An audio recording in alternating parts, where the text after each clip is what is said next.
What's up, Night Owls? Today we're going to be reviewing the Pathfinder Terrain Abomination Vault set. Archon Studios sent me the Abomination Vaults and the Dwarven Mine set. These sets feature a half-height wall system. Basically, the walls are half as high as they would normally be, so it's easier to grab your minis and move them across the terrain. I absolutely love this half-wall concept, and I actually find it preferable to full walls, and if given the option, I will always choose the half walls. They also included this nice letter asking my thoughts on a few of these bullet points, which I will cover in this video. So first off, what's in the box? The Abomination Vaults box contains 7 sprues, one of which is a full sprue of wall and floor connectors.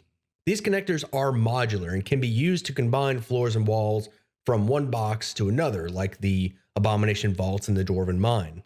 The other 6 sprues in the box are all identical. They contain your doorways, your torches, your walls, and your floor tiles. And they all come unpainted. Now, a little bit about me, I have never painted a miniature before I received this box. I kind of took this as an opportunity to order some paints and brushes and sort of experiment with miniature painting.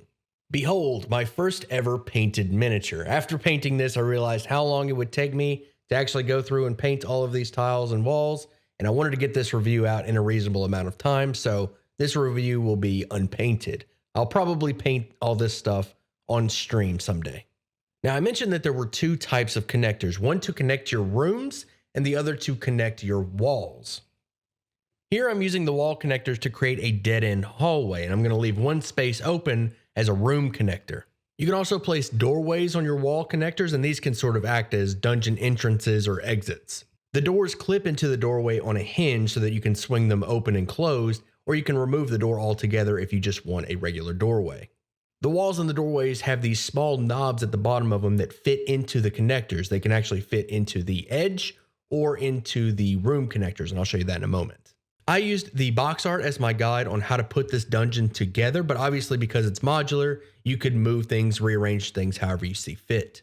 And I must say, the entire process was very enjoyable. I didn't have any real hiccups. Cutting everything out of its sprues and then putting it together exactly the way the box has it took me roughly about an hour. The walls and the floors fit together nice and snug. It was very sturdy design, which, by the way, both boxes came with 10 by 10 floor tiles and 10 by 20 floor tiles. And it came with walls that were 10 and 20 feet wide. Some of the 10-foot walls actually have holes in them which fit torches that also come with the box. You'll notice as you're putting things together that the notches from the sprues themselves may remain if you don't clip them close enough. This can cause your floors to bow upward, so I use sandpaper to sand it down, and that could be easily covered up with paint. You'll notice that these room connectors have these small holes in the middle of them, which are very noticeable when you're looking at the terrain overall. These holes are for placing dividers. You can put walls or doorways in these holes, or if you don't like them, the box actually comes with these small caps, and these caps fit into those holes to cover them up in case you don't want to use them for anything. Once everything has been put together, both sets come with these loose sort of decorations. The Dwarven Mine set comes with these lamps, and the Abomination Vaults come with these pillars. Something to keep in mind, these loose parts aren't connected to anything and can be easily knocked over. This does allow you a little more freedom about where you place these objects, but you also have to be careful when handling minis around them. And this is the unpainted finished project. Again, this process of removing them from the sprues and then putting everything together exactly how the box shows it took me about an hour. Overall, I was very pleased with this product and I have every intention of ordering more, especially this animal companion set, which has a dog with a sword in its mouth, so I have to have it.